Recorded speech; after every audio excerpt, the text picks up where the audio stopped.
السلام علیکم ورحمۃ اللہ وبرکاتہ۔ تمام دیکھنے والوں کا آج کی اس پوڈ کاسٹ میں استقبال ہے۔ آج کا یہ دن بڑا تاریخی دن ہے۔ ابھی چند گھنٹے پہلے ہم کانسٹیٹیوشن کلب سے یہاں پہنچے ہیں اور تقریباً 10 لاکھ سے زائد لوگ چند گھنٹوں میں ایک ایسی ڈیبیٹ آلریڈی دیکھ چکے ہیں کہ جس میں اس تصور کو واضح انداز سے ثابت کیا گیا ہے کہ خدا موجود ہے، ہمیشہ سے موجود ہے اور ہمیشہ موجود رہے گا۔ اور آج کی اس ڈیبیٹ سے یہ پتہ چل گیا ہے کہ ایتھیسٹک ورلڈ ویو دلائل کے معاملے میں کتنا بینکرپٹ ہوتا ہے۔ مفتی شمائل احمد عبداللہ ندوی اور اسی طریقے سے مشہور ملحد اور لیریسسٹ جاوید اختر کے درمیان یہ جو ڈیبیٹ ہوئی ہے، اس کا لوگوں کو شدت سے انتظار تھا اور بہت بڑی تعداد میں لوگ ڈس اپوائنٹ اس معنی گر ہوئے ہیں کہ میں خود یہ سمجھ رہا تھا کہ شاید کچھ مضبوط دلائل ایتھیسٹس کی طرف سے آئیں گے اور ملاحدہ شاید کوئی نئی دلیل پیش کر پائیں گے۔ ہم اس میدان میں ایک عرصے سے کام کر رہے ہیں اور میں ہمیشہ یہ دعوے کے ساتھ کہتا آ رہا ہوں کہ الحاد بغیر کسی دلیل کے ایک بے بنیاد عمارت کے اوپر کھڑا ہوا ہے، اور الحمدللہ یہ بات پھر ثابت ہوئی۔ اسی طریقے سے ایک اور بات جو میں اکثر و بیشتر کہتا ہوں اور شاید لوگوں نے یہ بات کہتے ہوئے مجھے سنا ہوگا کہ تقریباً 70 to 80% کیسز میں الحاد کی وجہ مینٹل ٹراما ہوتی ہے، اور شاید یہی وجہ جاوید اختر صاحب کے تعلق سے بھی کہی جا سکتی ہے، اور اس کی ایک وجہ ہے۔ یہ کوئی انہوں نے ڈھکی چھپی بات نہیں کہی ہے، اس لیے اس کو ریویل کرنے میں کوئی حرج محسوس نہیں کرتا ہوں۔ ڈیبیٹ سے پہلے جب ہماری جاوید صاحب سے ملاقات ہوئی تو انہوں نے ہم سے یہ کہا کہ بھائی مجھے آپ اس بات پہ قائل کر دیں کہ 8 سال کی عمر سے لے کر آگے تک جو میں نے مختلف مصیبتیں جھیلی ہیں تو کیا خدا مجھے ریکمپنسیٹ کرے گا یا نہیں کرے گا۔ اس سے یہ اندازہ ہوتا ہے کہ جو بچپن میں مینٹل ٹراما کا وہ شکار ہو گئے تھے تو یہی وجہ ہے کہ وہ اس کو جسٹیفائی نہیں کر پائے اور خدا کا انکار کر بیٹھے۔ ڈیبیٹ کون جیتا کون ہارا یہ ایک الگ موضوع ہے، لیکن میں سمجھتا ہوں کہ تمام کے تمام لوگ اس بات کے اوپر متفق ہوں گے کہ ایسے تمام لوگ ہماری دعاؤں کے مستحق ہیں۔ میں دعا کرتا ہوں کہ خدا تعالیٰ جاوید صاحب کو ہدایت دے، وہ اس دنیا سے ایمان کا کلمہ پڑھ کر جائیں اور خود دوسروں کے لیے بھی وہ ہدایت کا سبب بنے۔ جہاں تک آج کی ڈیبیٹ کا تعلق ہے تو مفتی شمائل احمد عبداللہ ماشاءاللہ آج کے دن کے ہیرو ہیں، تو سب سے پہلے تو میں آپ کو مبارکباد دیتا ہوں کہ اللہ تعالیٰ نے آپ کو یہ توفیق دی ہے کہ آپ یہ وحدانیت کا اور خدا کے وجود کا مقدمہ دنیا کے سامنے پیش کریں۔ تو ایک بار پھر مبارکباد، اور اب آپ کچھ اپنے کلمات کا اضافہ کیجیے۔ جزاکم اللہ خیراً، اللہ تعالیٰ آپ کو جزائے خیر عطا فرمائے۔ میں آپ کا بھی شکریہ ادا کرتا ہوں، اور اس کے علاوہ ہمارے جتنے مسلمان ہیں بھائی بہن جنہوں نے ہمارے لیے دعائیں کی ہیں اور بڑا اہتمام کیا تھا اس ڈیبیٹ کے پہلے، تو بس اللہ کے فضل کے بعد آپ حضرات کی محنتوں اور توجہ اور دعاؤں کا ہی نتیجہ ہے کہ جو کچھ میں کہہ سکا۔ یہ بات آپ نے بالکل صحیح کہی کہ ہم نے ایکسپیکٹ نہیں کیا تھا کہ جناب جاوید اختر صاحب وہی باتیں کریں گے جو اکثر کرتے آئیں، بلکہ ہم نے یہ سوچا تھا کہ شاید کوئی اکیڈمک انداز میں ڈسکشن ہوگی، اور میں نے تو یہ ارادہ کیا ہوا تھا کہ کئی سارے آرگیومنٹس میں وہاں پہ پیش کروں گا، صرف آرگیومنٹ آف کنٹینجنسی نہیں، لیکن انہیں کنٹینجنسی ہی سمجھ میں نہیں آ رہی تھی تو اسے سمجھانے میں ہی جو ہے 2 گھنٹے گزر گئے۔ تو الحمدللہ بہرحال جو ہوا اللہ کا فضل رہا، اور اللہ کا فضل ہے کہ حق بات سامنے واضح آ گئی، اور اللہ سے دعا گو ہوں کہ اللہ انہیں بھی ہدایت دے۔ ماشاءاللہ اس ڈیبیٹ سے کئی ساری ایسی چیزیں ہیں یا نتائج ہیں کہ جن کو بڑا خوش آئند کہا جا سکتا ہے۔ مثلا ایک بات تو یہی کہ بڑے مضبوط انداز سے الحاد کے خلاف یہ مقدمہ قائم ہوا ہے۔ دوسرا جو اس کا بڑا پازیٹیو نتیجہ نکلا ہے وہ یہ کہ شاید ابھی تک لوگ یہ سمجھتے آ رہے تھے کہ یہ جو ٹی وی ڈیبیٹ کے اوپر پیڈ مولانا سو کالڈ مولانا جاتے ہیں جن کا کام سوائے چیخنے چلانے کی کچھ نہیں ہوتا، اور ان کو ٹی آر پی اس لیے چونکہ چینلوں کو ٹی آر پی چاہیے تو کچھ 5,000 کا تھیلا ان کو پکڑا دیا جاتا ہے کہ تم چیخو بندروں کی طرح۔ تو یہ جو پرسیپشن ہے یہ ختم ہوا ہے، اور اس کو بہت پہلے ختم ہونا تھا، لیکن اس ڈیبیٹ نے تو ماشاءاللہ وہ کام کیا ہے کہ اس کا اندازہ لگانا مشکل ہے۔ جی بالکل صحیح فرمایا آپ نے۔ بالخصوص ہمارے جو اس وقت ملک کے حالات ہیں، ان حالات میں اس طرح 2 الگ الگ ورلڈ ویو کے لوگوں کا بیٹھ کر رسپیکٹفل انداز میں، اکیڈمک انداز میں ایک دوسرے کے ساتھ گفتگو کرنے کی کوشش کرنا، یہ میں سمجھتا ہوں یہ خود میں ایک مائل سٹون ہے، اور اس کے ذریعے سے انشاءاللہ آگے بھی راستے ہموار ہوں گے کہ ہم اگر ڈیفرنٹ ورلڈ ویو سے تعلق رکھنے والے ہیں تو وائلنس کی ضرورت نہیں ہے, بلکہ ساتھ میں بیٹھ جائیں, چائے پی لیں اور ساتھ میں ایک دوسرے کے ساتھ ڈسکس کر لیں. آپ کو سمجھ میں آئے تو قبول کریں, نہ سمجھ میں آئے تو نہ قبول کریں. یہ بہت اچھی ابتدا ہوئی ہے. ایک جرنلسٹ نے ڈیبیٹ کے بعد مجھ سے آ کر یہ پوچھا کہ یہ جو ڈیبیٹ ہوئی ہے اس کا آپ کیا فائدہ دیکھتے ہیں؟ تو میں نے اس سے یہ کہا کہ کم سے کم انڈیا میں یہ پیغام بڑی مضبوطی کے ساتھ گیا ہے کہ اکیڈمک ماحول میں ان سینسٹیو موضوعات کے اوپر گفتگو ہو سکتی ہے. تو اس نے بڑی شاکنگ بات کہی مجھ سے. اس نے کہا انڈیا کا کیا مطلب, ساری دنیا میں ایسا ہی ہے, ڈیبیٹ ان موضوعات پر ہوتی نہیں ہے. میں نے کہا نہیں, آپ غلط ہیں. یورپ میں, امریکہ میں, دنیا کے اکثر ممالک میں ان موضوعات کے اوپر ڈیبیٹس ہوتی ہیں, بڑے ہی اکیڈمک ماحول میں گفتگو ہوتی ہے, دونوں طرف سے دلائل آتے ہیں, اور الحمدللہ ہم حق کا جو مقدمہ ہے وہ بڑے واضح انداز سے پیش کرتے ہیں. ایک جرنلسٹ نے مجھ سے بھی کچھ اسی طرح کا سوال پوچھا تھا. اس نے کہا کہ باقی چیزوں کو چھوڑ کر ڈز گاڈ ایگزسٹ پر ہی کیوں بات ہوئی؟ تو ہم نے کہا کہ بھائی ہمارے نزدیک گاڈ کا ایگزسٹنس جو ہے وہ در حقیقت سب سے بڑا مسئلہ ہے, اور گاڈ پر ایمان لانا یہ سب سے بڑا مسئلہ ہے. چونکہ باقی ساری چیزیں سیکنڈری درجے کی چیز ہے. ہمارے لیے, ہم اس دنیا میں آئے ہیں, ہماری زندگی کا پرپس جو ہے وہ اللہ کو راضی کرنا ہے, اللہ کی اطاعت کرنا ہے. تو یہ سوال دراصل اس بنیاد پر مبنی ہے کہ آپ اس چیز کو ایک سیکنڈری اور پرائیویٹ چیز سمجھ رہے ہیں, اور سمجھ رہے ہیں کہ اس کی کوئی خاص اہمیت نہیں ہے, آپ کو صرف مادی اور مٹیریلسٹک جو ہے ترقی کرنی ہے. یہی ورلڈ ویو دراصل جو ہے مغربی دنیا نے دیا ہے کہ کس طریقے سے لوگوں کو مٹیریلزم میں مبتلا کر دیا جائے. اور الحمدللہ اللہ نے چاہا تو یہ ایک بہت بڑا سبب بنے گا کہ لوگوں کو حق ان تک پہنچے اور سمجھیں کہ ہم اس دنیا میں کیوں آئے ہیں اور ہماری زندگی کا اصل مقصد کیا ہے. ضرور, ماشاء اللہ. اچھا, ڈیبیٹ میں کچھ ٹاپکس ڈسکس ہوئے, اور ویسے تو آپ نے ماشاء اللہ وافی شافی جواب دیا وہاں پر, اور میں سمجھتا ہوں کہ جو شخص بھی اس 2 گھنٹے کی ڈیبیٹ کو دیکھے گا تو جن موضوعات کا احاطہ کیا گیا ہے ان موضوعات کے اوپر اس کو اچھی معلومات فراہم ہوگی. لیکن چند باتیں ہیں جن کو ٹائم کی لمیٹیشن کی وجہ سے, اور جو اس وقت جو وائب رہتی ہے اس میں آپ کو 5 باتیں کہنی ہیں, ٹائم کم ہے, اس میں سے 2 باتیں آپ نے کہہ دی اور 3 باتیں رہ گئی, تو اس لیے پوسٹ ڈیبیٹ انالیسس کا یہ فائدہ ہوتا ہے کہ جو بات رہ جائے اس کو بعد میں ذکر کر دیا جائے. جاوید صاحب نے ایک بات کہی, اور وہ یہ کہ مذاہب کی تاریخ چند ہزار سال سے زیادہ نہیں ہے, یعنی وہ 7-8 ہزار سال, اور انسان اس سے پہلے کا ہے. اور یہ جو مذاہب شروع کیے ہیں یہ تعلیم یافتہ لوگوں نے کیے ہیں, لیکن ساتھ میں انہوں نے جو اس کا ایک چیز ایڈ کی ہے وہ یہ کہ مذہب ایک عرصے تک رہا اور اس کے بعد وہ ختم ہو گیا, پھر دوسرا مذہب آیا, پھر تیسرا مذہب آیا. اس سے یہ پتہ چلتا ہے کہ خدا فانی ہے. جی اصل میں ان کی پوری توجہ ٹاپک سے ہٹ کے ریلیجن, چونکہ اکثر وہ ریلیجنس پر ہی بات کرتے آئیں, اور مجھے لگتا ہے کہ گاڈ کے ایگزسٹنس پہ شاید ان کی پہلی ڈیبیٹ ہے, مجھے نہیں نظر آئی. تو وہ گاڈ کے ایگزسٹنس سے ڈائریکٹ خدا تک, یعنی اصلی بندے سے پہلی ڈیبیٹ ہے. جی, اصلی بندے سے پہلی ڈیبیٹ ہے. جی جی, یہ بہت اہم پوائنٹ ہے. اس کی وجہ یہ ہے کہ یہ جشن ریختہ تو تھا نہیں کہ اس میں مثلاً کوئی صحافی خاتون یا کوئی مرد بیٹھ گیا اور اس نے کبھی غالب کا شعر پڑھ دیا اور انہوں نے 5 اشعار کا اضافہ کر دیا, اور پھر مستر کے کچھ اشعار حالت اس طرح شاید وہ یہی سوچ کر آئے تھے, وہ یہ سوچ کر آئے تھے کہ بھائی میں کچھ بھی پھینک دوں گا یا کچھ بھی کہہ دوں گا, تو اس طرح نہیں ہوا کرتا. اور یہ ایک good lesson has been learned, جتنا صرف ان کے ذریعے بلکہ جتنے بھی لوگ تھے کہ جو الہاد کی طرف سے پیش ہوئے تھے آڈینس میں, ان کو بھی یہ پتہ چل گیا کہ اہل مذہب کے پاس جو مقدمہ ہے وہ بہت اسٹرانگ ہے. اور یہ صرف انہی کا نہیں بلکہ پورے ایتھیسٹک ورلڈ ویو کا یہ ایک طریقہ رہتا ہے کہ وہ یہ پریٹینڈ کرتے ہیں کہ ایتھیزم ڈیفالٹ پوزیشن ہے. جی ہاں, جبکہ ایسا نہیں ہے.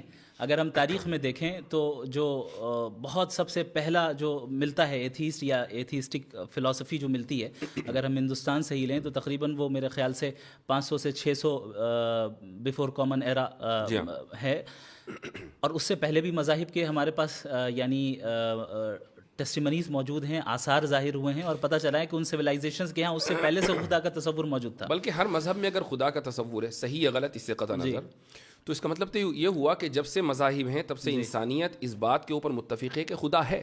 خدا کی تشریح میں تو اختلاف ہوا ہے, تو یہ تو یونیورسل ٹروتھ ہوا. صحیح. اور جہاں تک ان کا یہ کہنا ہے کہ مذاہب آئے اور چلے گئے, خدا فانی ہو گیا, تو وہ مذہب غلط تھا اس لیے فنا ہو گیا. اس کا خدا کہاں فانی ہوا, خدا تو باقی ہے. صحیح مذہب آج بھی باقی ہے. ہر مذہب فیت مانگتا ہے. یہ تو ایسے سردرد والی چیز ہے, پتہ نہیں یہ کس کھول میں مبتلا ہیں, اس سے کیوں نہیں باہر آ رہے ہیں. اصل میں رچرڈ ڈاکنز نے یہ ذکر کیا ہے کہ فیتھ اور بلیف میں فرق ہے. فیتھ وہ ہے جو ارریشنل ہو اور اس کے پیچھے ایویڈنس نہ ہو, اور بلیف یہ ہے جو ایویڈنس بیسڈ ہو, ریشنل ہو, اور خود آپ ایکسپیرینس کر سکتے ہو. تو وہ ان کا اپنا ہے بھی نہیں. انہوں نے وہاں سے لیا اور اس پہ ان کو پورا فیتھ ہے. جی ہاں اس پہ وہ غور نہیں کر رہے ہیں کہ صحیح ہے کہ نہیں ہے. جی ہاں. تو وہ ہمیشہ سے ہر ڈیبیٹ میں یہی کہتے ہیں. اسی لیے میں نے ان کو واضح کیا کہ بھائی فیتھ صحیح بھی ہو سکتا ہے, غلط بھی ہو سکتا ہے. آپ جو ڈیفینیشن فیتھ کی بیان کر رہے ہیں وہ بلائنڈ فیتھ ہے, اس کو تو ہم بھی نہیں مانتے ہیں. دو باتیں انہوں نے اور کہی ہیں. جی. ایک بات انہوں نے یہ کہی کہ انسان کی پیدائش رینڈم ہے, اور دوسری بات انہوں نے یہ کہی کہ انصاف انسانی تصور ہے. اس کو کیسے, مجھے یقین ہے کہ آپ نے اس وقت بھی جواب دیا تھا, لیکن پھر بھی اس کو تھوڑا سا الیبریٹ کریں. انسان کی پیدائش رینڈم ہے, یہ تو ظاہر ہے کہ ان کے ورلڈ ویو کے اعتبار سے, ہمارے ورلڈ ویو کے اعتبار سے بالکل واضح ہے کہ ہم اس دنیا میں ایک مقصد کے تحت بھیجے گئے ہیں. اب ان حضرات کی طرف سے سوال یہ ہوتا ہے کہ بھئی اگر ہم بھیجے گئے اس دنیا میں تو خدا نے ہم سے پوچھا کیوں نہیں؟ اسی لیے وہ اپنے آپ کو کہتے ہیں کہ ہم رینڈملی آ گئے. تو یہ سمجھنا چاہیے بھئی خدا کا اور انسان کا درجہ کیا ہے. وہ خدا ہے, آپ کا امپلائی تھوڑی ہے جو آپ سے پوچھے گا. تو ہم اس دنیا میں آئے, یہ آپ کو لگ رہا ہے کہ رینڈم ہے, جبکہ ایسا نہیں ہے, ایک مقصد کے تحت آئے. دوسری بات یہ کہ جو رینڈمنس ہے نا, تو اس کا جو پوائنٹ آف ریفرنس ہے وہ ہم ہیں, خدا نہیں ہے. صحیح. یعنی ہمارے لیے ایک انسان کی پیدائش رینڈم ہے, کسی کو پہلے سے پتہ نہیں ہوتا کہ 10 سال کے بعد کون اس دنیا میں آئے گا. ہمیں ایسا لگتا ہے کہ رینڈملی کوئی انسان آ گیا, لیکن خدا کے لیک آف انفارمیشن. ایگزیکٹلی. تو یہ تو آرگیومنٹ فرام اگنورینس ہے. آرگیومنٹ فرام اگنورینس ہے. اور یہ چیز میں نے اپنے اوپننگ اسٹیٹمنٹ میں بتائی تھی کہ یہ جو یا تو آرگیومنٹ فرام اگنورینس ہی ہوگا ان کے جواب کی بنیاد, یا پھر یہ کہ وہ ڈاگمیٹک آنسر دیں گے. انصاف انسانی تصور ہے, یہ تو سمجھ میں آ گیا, وہ آگے پیچھے کرتے رہے. انصاف انسانی تصور ہے, اور انہوں نے کہا کہ نیچر میں انصاف نہیں پایا جاتا ہے. تو میں نے کہا کہ اگر نیچر میں انصاف نہیں پایا جاتا ہے تو اس کا مطلب انصاف کا نہ ہونا نیچرل ہے. تو آپ کیوں اسٹرائیو کر رہے ہیں انسان کو لانے کے لیے, انصاف کو لانے کے لیے؟ اور انصاف اگر لوگوں کا بنایا ہوا ہے تو پھر مسئلہ وہی آبجیکٹیو اور سبجیکٹیو والا آتا ہے کہ آپ کیسے ڈیسائیڈ کریں گے کہ انصاف اچھی چیز ہے یا بری چیز ہے. آپ کے نزدیک انصاف اس لیے اچھی چیز ہے چونکہ سوشل کنسنسس ہے. تو سوشل کنسنسس تو ایسی چیز ہے جو ہر زمانے میں یعنی ہر 50 سال 100 سال میں چینج ہو جائے, اس کی تو کوئی گارنٹی نہیں ہے. جبکہ انصاف ایک ایسی چیز ہے جو کہ آبجیکٹیولی مورلی ٹرو ہے, اور جو چیز آبجیکٹیولی مورلی ٹرو ہو, ظاہر ہے کہ اس کے لیے کوئی ایسا فاؤنڈیشن اور اسٹرانگ فاؤنڈیشن چاہیے جو سوشل کنسنسس سے یا پرسنل پریفرنس سے چینج نہ ہو, بلکہ اکراس اسپیس اینڈ ٹائم یکساں رہیں, سیم رہیں.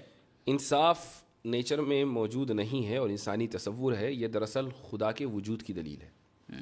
وہ اس طریقے سے کہ اگر انصاف across the natural world exist کرتا, جانوروں میں ہوتا, شیر پرندوں میں ہوتا اور پتھروں میں ہوتا, تو آپ یہ کہہ سکتے تھے کہ بھئی دنیا, انسان اس دنیا کا حصہ ہے تو اس میں بھی ہے, لیکن کہیں نہیں ہے, انسان میں ہے, اور انسان ہی مکلف ہے.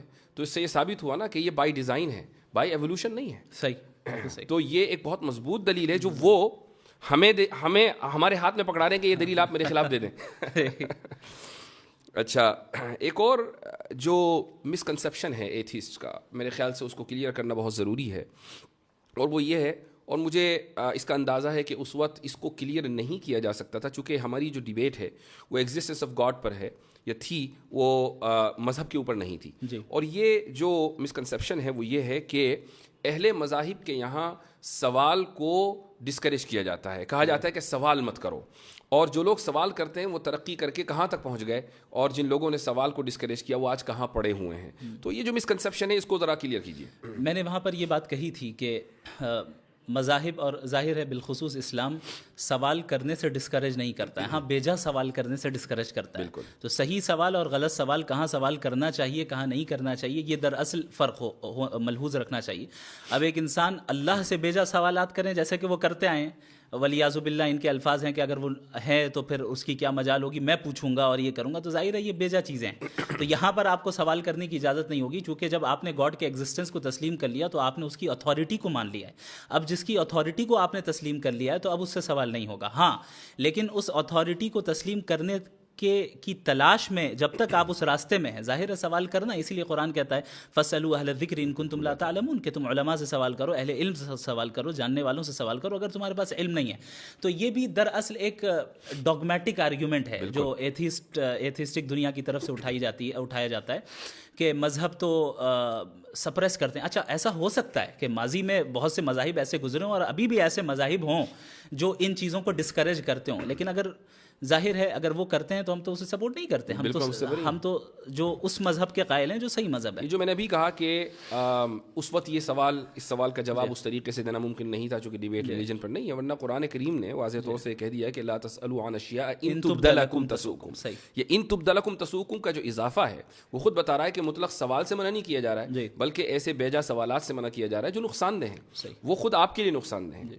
تو یہ جو ان لوگوں کی طرف سے ایک مسکنسیپشن پھیلایا جاتا ہے اس کو ٹھیک کرنا بہت ضروری تھا. اسی طریقے سے اگر آپ ہماری ہسٹری کو دیکھیں, خدا کی ذات اور خدا کی صفات کے تعلق سے میں سمجھتا ہوں کہ جتنا ڈسکشن ماضی میں ہو چکا ہے بالکل ابتدائی دور میں معتزلہ کے دور میں اور اس کے بعد, تو وہ پورا کا پورا رچ ٹریڈیشن اور کلچر یا کہہ لیں کہ پورا لٹریچر وہ آج بھی ہمارے پاس موجود ہے.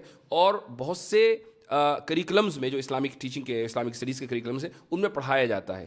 آپ دیکھیں کہ معتزلہ نے سب سے پہلے صفات کا انکار کیا. کیا آپ یہ کہہ سکتے ہیں کہ بھائی آج کوئی ایسا کر کے دکھا دے؟ بھائی معتزلہ نے اللہ تعالیٰ کی ذات کو صفات سے ڈیٹیچ کر دیا اور کہا کہ اس کی کوئی صفت نہیں ہے, تو کیا ان کی گردنیں مار دی گئیں یا یہ کہا گیا کہ تمہیں سوال کرنے کا حق نہیں ہے؟ تو یہ ایک بہت ہی بڑا دھوکہ ہے کہ جو ان لوگوں کی طرف سے پھیلایا جاتا ہے. جی ہاں, ایک بڑا بچکانا سوال آیا اور میں تو بہت زیادہ حیرت زدہ رہ گیا, اور یہ حیرت کی وجہ یہ رہی کہ جب میں نے اس موضوع کے اوپر کام کرنا شروع کیا آن لائن اور سوشل میڈیا کے اوپر میں آیا, تو بالکل ابتدائی دنوں میں غالباً یہ بات ہے 2016 یا 17 کی, تو اس وقت جو بہت لو آئی کیو قسم کے اسلاموفوبز ہوا کرتے تھے وہ آ کے یہ سوال کیا کرتے تھے کہ قرآن میں ڈائناسور کا تذکرہ کیوں نہیں ہے. بڑے تعجب کی بات ہے. میں حیرت زدہ رہ گیا کہ جاوید صاحب ابھی تک ایوالو کیوں نہیں کر پائے اکیڈمیکلی.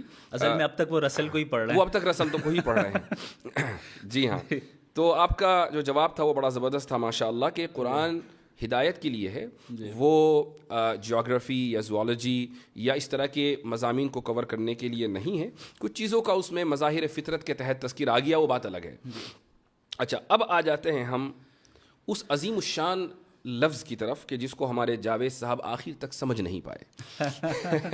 کنٹینجنسی. جی ہاں, کنٹینجنسی. کہیں میں نے وارن کر رہا ہوں کہ کہیں لوگ جاوید صاحب کی چڑ نہ رکھ دیں کنٹینجنسی, ان کے ہاں نیچے جا کے ٹویٹر کے اوپر یہ لفظ ٹائپ نہ کرنے لگیں. یعنی میں انکریج نہیں کر رہا ہوں, please don't take me wrong, لیکن ایسا ہو سکتا ہے. اس کی وجہ یہ ہے کہ یعنی ایک بہت ہی معمولی آرگیومنٹ, معمولی ان دا سینس کہ تمام داعین جو اس میدان میں کام کر رہے ہیں, جتنے بھی دعات ہیں یا جو ڈیبیٹس کرتے ہیں, جن کو ان موضوعات سے دلچسپی ہے, چاہے وہ اس طرف کے ہوں یا اس طرف کے, یعنی وہ مسلمان ہوں یا غیر مسلم ہوں, وہ آرگیومنٹ آف کنٹینجنسی سے واقف ہیں. جی, آپ ایک نہ بڑا چہرہ ہیں الہاد کا اس ملک میں, اور آپ ڈیبیٹ کرنے کے لیے آئے ہیں اور نیشنل پلیٹ فارم کے اوپر ڈیبیٹ کرنے کے لیے آئے ہیں. راجدھانی سے وہ میں ڈیبیٹ ہو رہی ہے اور آپ یہ نہیں سمجھ پا رہے ہیں کہ آرگیومنٹ آف کنٹینجنسی ہوتا کیا ہے. اور جبکہ ایکسپلین کیا گیا کئی مرتبہ اردو میں بھی اور ہر طریقے سے, آپ نے بھی کھڑے ہو کر سوال کیا ان سے اور انفینٹ ریگریس کو سمجھانے کی کوشش کی, لیکن اس کے بعد بھی نہیں سمجھ سکے. بڑا تعجب ہے. میں سمجھتا ہوں کہ اب جس عمر میں وہ پہنچ گئے ہیں, جیسے اب ظاہر ہے ایتھیسٹک ورلڈ ویو الگ ہے, ہمارے ورلڈ ویو میں جب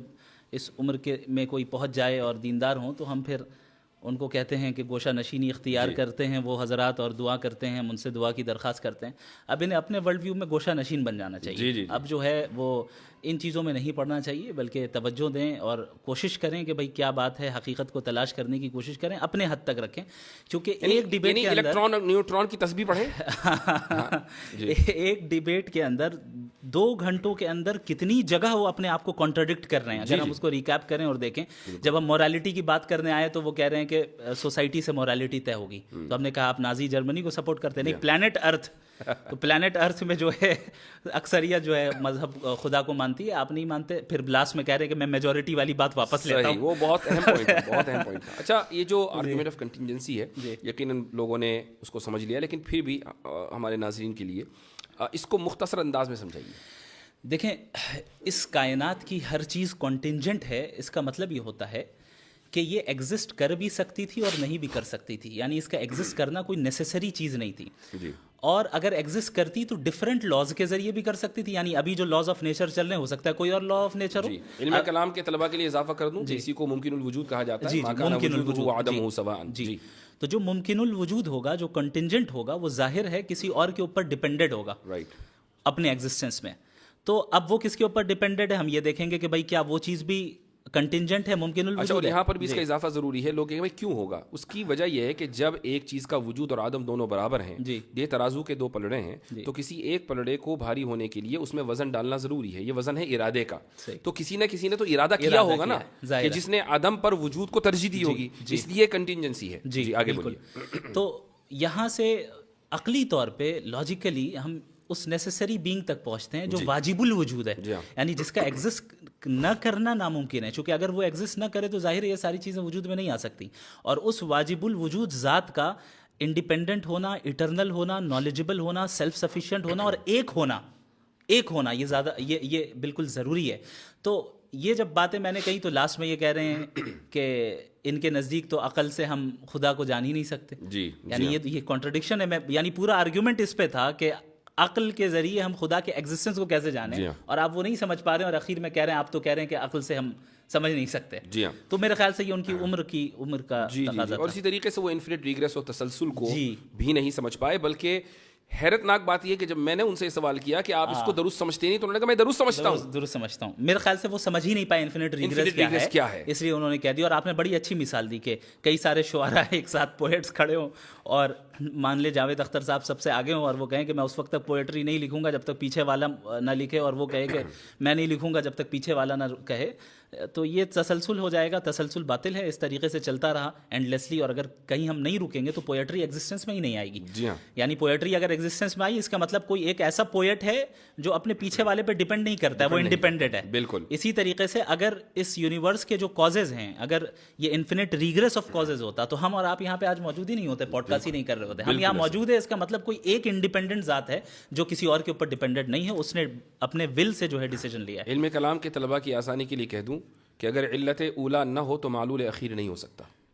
ماشاءاللہ. تو اچھا یہ بتائیں کہ اس میں علم کلام کا کتنا رول رہا آپ کی ڈیبیٹ میں؟ آپ کے لیے پورا علم کلامی تھا اور کیا تھا. ایک ہے آپ اس کو پریزنٹ کر رہے ہیں ماشاءاللہ، اور ایک یہ کہ علم کلام کے جو مباحث ہیں جیسے تسلسل ہے، دلیل توقف ہے، یہ تو ماشاءاللہ چونکہ آپ نے اس سے استفادہ کیا ہے تو یہ بڑی خوش آئند بات رہی. اور اس کی وجہ یہ ہے کہ علم کلام کو فرسودہ علم سمجھا جانے لگا تھا.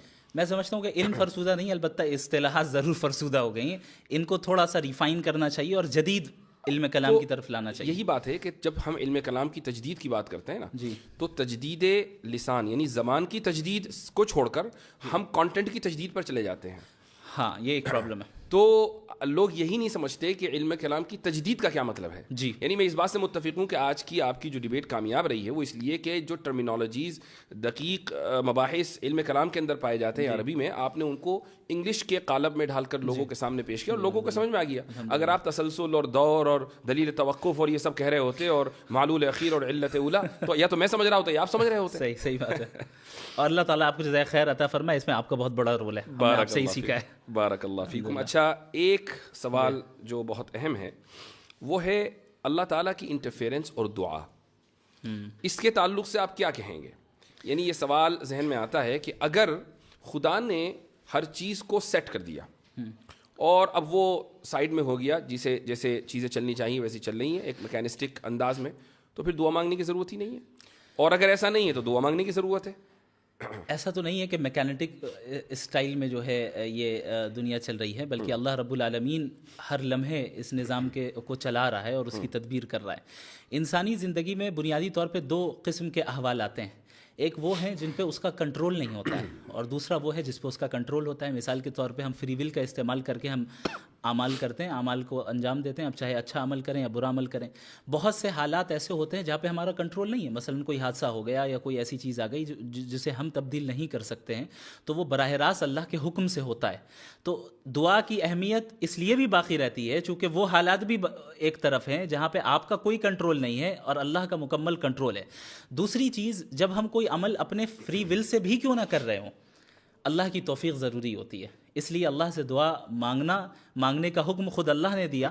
اور اگرچہ ایسا ممکن ہے کہ اس دنیا میں ہو سکتا ہے کہ ہم جو مانگ رہے ہیں اللہ سے وہ ہمیں اس دنیا میں نہ ملے، لیکن اس کا جو ریوارڈ ملنا ہے وہ اللہ کے یہاں متعین ہے. اسی لیے اللہ کے نبی صلی اللہ علیہ وسلم نے دعا کو عبادت قرار دیا.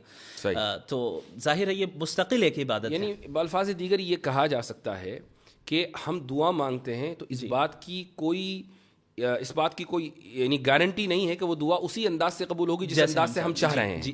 جی یعنی ہو سکتا ہے کہ وہ اجر کی صورت میں قبول ہو جائے, ہو سکتا ہے کہ وہ تاخیر کی صورت میں قبول ہو جائے. ایک بات. دوسری بات یہ بھی ہے کہ ہمیں کیا معلوم کہ دعا کس انداز سے قبول ہوگی, یعنی ہمارا کام تو دعا مانگنا ہے, وہ آل وائز ہے, ہم آل وائز نہیں ہیں. جی. تیسری بات یہ ہے کہ ایک بات شرح عقائد میں لکھی ہوئی ہے, میں تمام لوگوں کے ساتھ اس کو شیئر کرنا چاہوں گا. یہ مبحث وہاں آیا ہے اور اس میں تفتازانی یہ فرماتے ہیں کہ وہ ایک حدیث ہے جس کے تحت یہ کلام ہے کہ لا يرد القدر الا الدعاء, کہ تقدیر کو صرف دعا بدلتی ہے. اب یہاں سوال یہ ہوتا ہے کہ کیا دعا سے واقعی تقدیر بدل جاتی ہے؟ تو اس کا جواب انہوں نے یہ دیا ہے کہ مثلا ایک انسان ہے اور اس نے دعا, اللہ تعالیٰ کے علم میں یہ بات ہے کہ یہ دعا مانگے گا اور دعا مانگ کر فلاں کام ہوگا. یہ دعا بھی چونکہ عبادت ہے, تو اگر یہ دعا مانگے گا نیکی کی تو اس کی عمر 60 سال ہوگی, اور دعا نہیں مانگے گا تو اس کی عمر 40 سال ہوگی. لیکن چونکہ اللہ کے علم میں ہے کہ دعا مانگے گا تو ہر حال میں دعا مانگتا ہے, تو دعا نہ مانگنے کے لیے جو ایلیجیبل عمر ہے دعا نہ مانگنے کی صورت میں وہ 40 سال ہے, اور مانگنے کی صورت میں جو ایلیجیبل عمر ہے وہ 60 سال ہے. اور یہ دونوں چیزیں اللہ تعالیٰ کے علم میں ہیں. تو وہ یہ ساری چیزیں, یعنی اس سے جو میں نے اضافہ کیا ہے بتانے کا مقصد یہ ہے کہ یہ جو مباحث آج کانسٹیٹیوشن کلب میں ڈسکس ہو رہے تھے, یہ تو تفتازانی نے 1000 سال پہلے لکھ دیے نا. بات یہ ہے کہ ہمارے جو طلباء ہیں, اساتذہ ہیں, میں ان کی توجہ اکثر و بیشتر اس طرف مبذول کراتا ہوں کہ آپ کے پاس ایک مضبوط علمی روایت ہے, اس مضبوط علمی روایت کو صرف پیش کرنے کا سلیقہ چاہیے, اس کے علاوہ اور کچھ نہیں. ایک اور لاسٹ پوائنٹ میں ذکر کروں گا اور اس کے بعد انشاءاللہ اپنی گفتگو کا اختتام کرتے ہیں. ملحدوں سے ایک سوال ضرور کیا جانا چاہیے کہ بھائی یہ کیا وجہ ہے کہ انسان ہی کے اندر اتنا شعور آیا ہے کہ وہ if then یعنی if A then B کا سوال کرتا ہے. یہ سوال گھوڑا, گدھا, بکرا یہ سب کیوں نہیں کرتے؟ جبکہ ڈاروین ایوولوشن کے قائل ہیں, ڈاروین ایوولوشن کے قائل ہیں, سب کا ایوولوشن ہوا ہے. تو کہیں گے نہیں, اصل میں وہ انسان کے اندر جو نیورونز ہیں, نیورو سیلز ہیں, وہ زیادہ ہیں. تو اگر یہ دیکھا جائے تو بھئی ہاتھی کے اندر زیادہ ہیں. وہ کہیں گے نہیں, اصل میں فرنٹل لوب میں جو نیورو سیلز ہیں نا وہ زیادہ ہیں. تو ٹھیک ہے, یہ آپ نے کیسے کا جواب دیا نا, آپ نے کہا اس لیے شعور ہے کہ اس کے فرنٹل لوب میں نیورو سیل زیادہ ہیں. میں پوچھتا ہوں کہ کیوں زیادہ ہیں؟ کیوں کا جواب سائنس کبھی نہیں دے سکتی, وہ میکینزم کو ہی بتاتی ہے. جی ہاں. تو چلیں مفتی صاحب, بہت اچھا لگا. ایک چیز اور ہے جس کا ذکر میں کروں گا جو نظر آیا کہ, اور صرف انہی کے ساتھ نہیں, اور بھی جو دیگر ایتھیسٹ ہیں, وہ یہ ہے کہ جب ان کے پاس کوئی لاجیکل آرگیومنٹ نہیں ہوتا ہے فوراً ایموشنل آرگیومنٹ پہ آ جاتا ہے. آپ نے دیکھا کہ کیسے غزہ کے مسئلے کو وہ پوائنٹ ذکر کرنا بہت ضروری تھا. جی ہاں. تو پوری ڈیبیٹ میں ان کے پاس کوئی جواب نہیں رہا. اب وہ ایموشنلی جو ہے لوگوں کو ٹریگر کرنے کی کوشش کرنے لگے کہ بھئی غزہ میں اتنا قتل ہو رہا ہے اور یہ ہو رہا ہے اور وہ ہو رہا ہے. میں نے ان سے یہ سوال کیا کہ بھئی اگر بالفرض مان لیں کہ اس یعنی خدا نہیں ہے, تو آپ بتائیے کہ پھر اس کے ظلم کا اور ان کی سفرنگ کا کیا ہوگا, اور آپ کیسے ایول کو ڈیفائن کرتے ہیں؟ اب وہاں جا کے ان کے پاس کوئی ڈھنگ کا جواب نہیں رہا, چونکہ آبجیکٹیولی ایول کا موجود ہونا بھی در حقیقت خدا کے ہونے کی دلیل ہے. باقی ہمارے ورلڈ ویو کے اعتبار سے ہم اس دنیا میں ٹیسٹ کے لیے آئے ہیں, ہمارا امتحان ہو رہا ہے, ہماری آزمائش ہو رہی ہے. کیا صحابہ کرام نے قربانیاں نہیں دیں؟ جس طرح آج غزہ کے مسلمان قربانی دے رہے ہیں, صحابہ نے بھی دی, اور تاریخ اسلامی میں سب نے دی. اور الحمدللہ ابھی بھی جو غزہ میں شہید ہو رہے ہیں وہ دین سے دور نہیں ہو رہے اور دین سے قریب ہوتے چلے جا رہے ہیں. صحیح بات ہے. جی. اچھا, یہ لوگ یہ سمجھ رہے ہیں, بہت سے لوگ یعنی ملحدین میں سے, کہ بھئی آپ نے غزہ کی جو جینوسائیڈ ہے اس کو جسٹیفائی کر دیا. یہ اصل میں ان کا اسے کہتے ہیں اسٹرامین فیلیسی. جی. کہ جہاں where you must represent your opponent. جی ہاں, آپ اپنے سامنے والے کو مس ریپرزینٹ کرتے ہیں. بھائی ہم سے زیادہ اور کون امپیتھی رکھے گا غزہ والوں سے؟ آپ تو ایک ملحد ہیں, ایک ہی ایتھیسٹ ہیں, آپ کے پاس تو مورالٹی کی کوئی بنیاد ہی نہیں ہے, آپ تھوڑی رکھیں گے. یعنی ان کا جو پورا آرگیومنٹ ہے غزہ کے تعلق سے وہ اس مفروضے کے اوپر مبنی ہے کہ چونکہ اللہ تعالیٰ قادر مطلق ہے, پوائنٹ اے. پوائنٹ بی, چونکہ آپ دعا مانگ سکتے ہیں. پوائنٹ سی, تو آپ دعا مانگ کے رکوا دیں. یہ کیوں نہیں کروا رہے ہیں؟ یہ تو سمجھ رہے ہیں کہ آٹومیٹک جیسے بٹن کو دباتے ہیں ویسے ریموٹ کی طرح اللہ کام کرے, ولیعاذ باللہ تعالی. پوائنٹ اے قادر مطلق ہے, اس میں کوئی شک نہیں ہے. پوائنٹ بی ہم دعا مانگتے ہیں, اس میں کوئی شک نہیں ہے. لیکن پوائنٹ سی کہ ہم دعا مانگ کر کام کروا دیں, ان دو شروع کے مقدمات اور تیسرے مقدمے میں کوئی تلازم نہیں ہے. صحیح. اللہ اس وقت کرے گا جب وہ جانتا ہے کہ بہتر ہو, اور جب وہ کرنا چاہے گا ہمارے اعتبار سے نہیں کرے گا. بالکل. ماشاء اللہ. ایک مرتبہ پھر آپ کے توسط سے پوری امت کو مبارکباد. جزاکم اور اللہ یہ خیرا. ایک بہت بڑا دن ہے اور بہت بڑا ایونٹ ہے. الحمدللہ. اور الاسلام یعلو ولا یعلی علیہ وقل جاء الحق وزهق الباطل ان الباطل كان زهوقا. جزاكم الله خير بارك الجزاء. الله فيكم. بل نقذف بالحق على الباطل فيدمغه فإذا هو زاهق ولكم ولكم الويل الويل مما مما تصفون. تصفون. جزاكم الله خيرا.